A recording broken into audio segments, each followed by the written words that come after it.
Il est vrai que dans les politiques de santé, que ce soit en matière de prévention, en matière de prise en charge d'une pathologie, l'on voit bien que l'on est confronté à ce qu'on désigne parfois sous un terme qui est un peu du jargon, mais qui est celui du gradient social.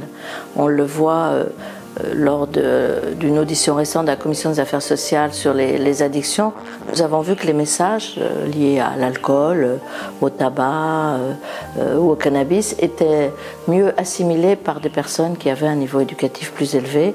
En revanche, des populations qui sont plus défavorisées socialement ont plus de mal à assimiler tous ces messages, et c'est dans ces populations où parfois l'adhésion thérapeutique est moins bonne, alors qu'elles sont en effet celles vers lesquelles nous devons aller.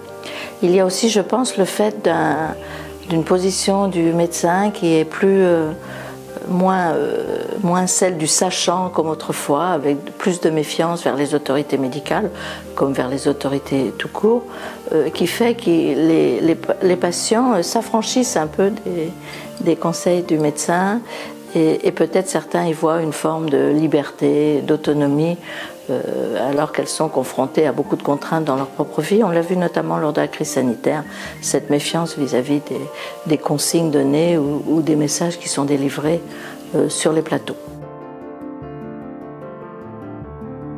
Je pense qu'il faut que le médecin doit garder bien sûr toute sa place dans la préconisation du traitement. On voit de plus en plus que le médecin, dans certaines pathologies lourdes notamment, ou de pathologies chroniques, est accompagné par d'autres professionnels de santé qui, après l'annonce par exemple de la pathologie, poursuivent auprès du patient cette pédagogie sur ce que va être le traitement, l'intérêt du traitement, l'intérêt des soins accompagnant la pathologie. Je pense que c'est important.